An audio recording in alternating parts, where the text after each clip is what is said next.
Comme je t'avais dit dans ma vidéo 22 projets pour 2022, je voulais faire mon premier atelier physique de lecture rapide et ça s'est passé il y a quelques semaines.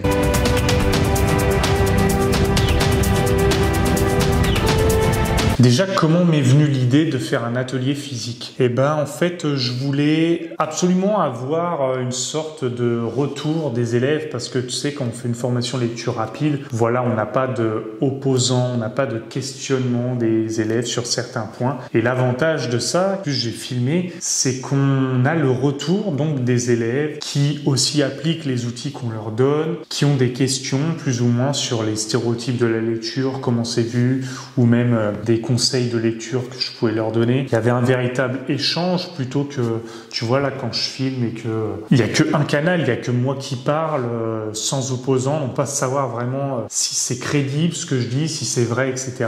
Donc là, c'était intéressant d'avoir un vrai échange. Mais alors, une fois que j'ai eu l'idée de cet atelier, que je veux le faire, que c'est prêt, je sais que je vais le faire dans cette salle. Mais ensuite, il vient toutes les questions de où, quand, comment faire venir les gens, etc., etc. Donc, je me suis tout simplement dit, je vais animer l'atelier dans la salle où je suis. Et puis, je vais contacter les gens sur Instagram, là où je suis le plus proche avec eux, et Facebook aussi. Et pour savoir quand j'allais le faire, déjà, il fallait déterminer le jour. J'ai tout de suite compris que ce serait plus un week-end qu'il faudrait le faire, parce que les gens seraient sûrement plus disponibles et tout le monde n'était pas en vacances. Ensuite, il fallait savoir samedi ou dimanche. Donc, j'ai fait en fait des sondages pour à chaque fois segmenter ça. Il y avait plus sur le samedi, puis ensuite, pareil, il fallait que je sache si les gens étaient plus chauds pour le matin ou l'après-midi. Et en fait, j'ai pas du tout décidé du jour, j'ai vraiment laissé le choix aux gens qui voulaient venir. Ce qui fait que l'offre ensuite a été plus pertinente. Puis, il fallait tout de suite évaluer combien de personnes pouvaient venir. Alors, vu que la salle est petite et peut pas accueillir 20 personnes, je me suis dit 10 serait très bien. Mais 10, pour les trouver, c'est pas évident.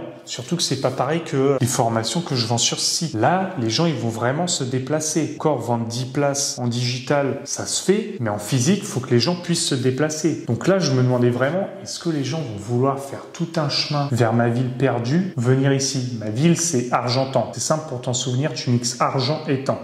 Donc, je me suis vraiment demandé s'il y aurait du monde. Et je t'avoue qu'au début, j'en ai pas mal chié. Parce que quand je faisais des sondages, il y avait beaucoup de réponses. Mais ces gens-là, très vite, en fait, comme tous les sondages, t'aimes bien répondre sans pour autant vraiment t'impliquer. Du coup, le niveau d'intention, ils voulaient pas forcément venir. Au final, on était en fin novembre et je devais vendre ces places pour le 18 décembre. À la première semaine, il y avait entre 3 et 4 places de vendues. Ce qui faisait qu'il restait au moins encore 5-6 places. Et je me disais, ça va être ridicule s'il y a que 3 ou 4 mecs. Donc, fallait que je me débrouille. J'ai pas mal tamponné sur Instagram pour faire de la promotion. J'y arrivais pas. Mais j'ai eu la chance qu'en fait, il y a eu plusieurs élèves qui décident d'emmener leurs connaissances. Ce qui faisait que quand 2 s'invitaient, en fait, ils en ramenaient un chacun minimum, ce qui en faisait 4. Ce qui fait que quand j'étais à 3-4, en fait, j'ai eu, je crois, 2 personnes qui voulaient emmener quelqu'un, ce qui fait que il y en avait une, ils étaient 2, et il y en avait une, en fait, elles sont ramenées 3 autres personnes. Et ce qui fait qu'en fait, on est direct passé de 4 à 9. Et du coup, j'étais tout de suite beaucoup plus rassuré parce qu'entre ceux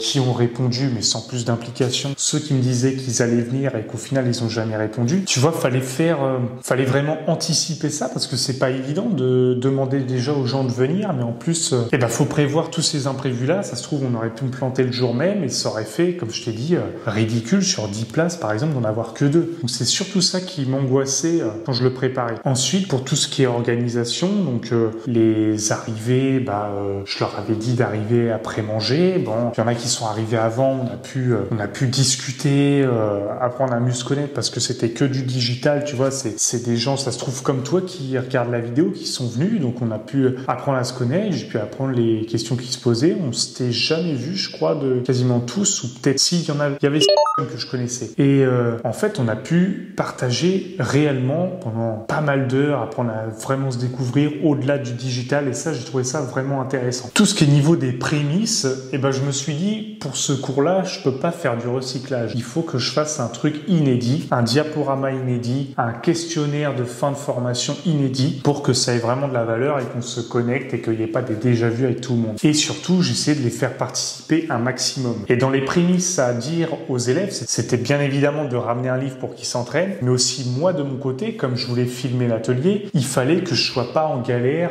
de batterie, que ce soit d'appareil photo, de télé, de lampes, d'ordinateur, etc., etc. Fallait que je connecte tout. Tu vois, c'est sur cette télé que j'ai enregistré l'atelier. Et vraiment, ça, c'est un truc à pas négliger quand toi, tu vas préparer ton atelier. Tout ce qui est niveau de batterie, etc., faut que tout soit prêt, les trépieds bien placés, etc. Ensuite, mon diapo et l'atelier, comment je l'ai construit, c'est au départ, je voulais surtout dresser un diagnostic. Faire un état des lieux, voir c'était quoi les stéréotypes de mes élèves, les questions qui se posaient avant, qu'est-ce que ça pourrait leur apporter, parce que s'ils veulent apprendre la lecture rapide, c'est pour en faire quelque chose. Et à partir de ce moment-là, j'essaie de ressortir vers eux de la valeur et encore plus leur raison d'apprendre la lecture rapide, leur pourquoi, etc., etc. Quand j'ai fait mon diapo, qui devait faire à peu près 60 pages, j'avais vraiment peur de ne pas tenir les 3 heures que je m'étais dit. Et en fait, ça a duré au moins 4h30. Parce que il y a eu un échange, tu vois, et c'est mieux. Et c'est justement ce que je voulais privilégier. C'était l'interaction entre chacun. Même, on a eu des commentaires super pertinents d'autres élèves qui disaient que comment il a pu se rendre compte de la valeur de la lecture rapide, c'est qu'il s'est mis à relire lentement, normalement, et il s'est rendu compte non seulement que ça le faisait chier, mais qu'en plus il en retenait moins. Donc j'ai fait état des lieux, j'ai dévoilé les outils peu à peu, on s'est tous entraînés, il y a eu les premières questions des élèves, on a essayé de tous répondre ensemble, de tous se filer des tips, et même qu'est-ce qui les intéresse comme livre, comme domaine à apprendre, comme expertise à développer, etc., etc.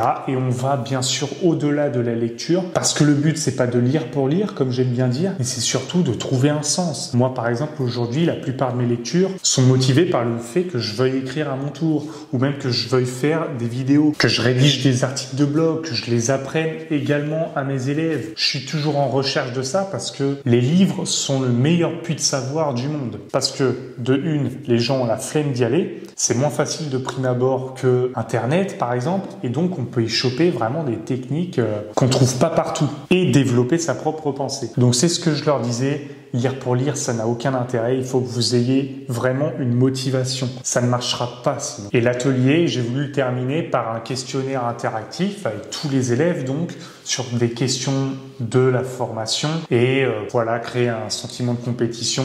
Et comme disait Aristote, on peut en savoir plus sur 1 heure de jeu avec quelqu'un que sur 1 année de conversation. Et donc, ce principe-là, pour moi, est fondamental quand tu feras un cours. Et pour terminer cette vidéo, je vais te parler de mes ratés. Je pense que ce que j'aurais pu améliorer durant cet atelier, c'est notamment, j'ai pas su gérer le temps. J'ai pas su bien l'estimer parce que j'ai dépassé et que j'aurais pu m'en servir de ce temps libre pour par exemple filmer le retour de mes élèves sur cette formation. Tu vois, la plupart des entrepreneurs me diront que c'est une grosse erreur que j'ai fait, que j'ai pas pris le temps d'avoir des retours clients. Ça, c'est clair que c'est une erreur fondamentale et que toi, du coup, il faut que tu évites de faire. Même si j'étais tout seul à la logistique, à l'enregistrement et tout, au niveau de l'enregistrement du son ou de la caméra, je trouve que ça n'a pas été plus optimal que ça. Alors je sais pas vraiment si j'aurais pu mieux faire avec cette salle parce que c'est petit comparé au nombre qu'on était, soit 10, mais ça aurait pu être amélioré parce que par exemple ce genre de moment, tu vois, ça a été flouté parce que j'ai pas assez monté la caméra et ça c'est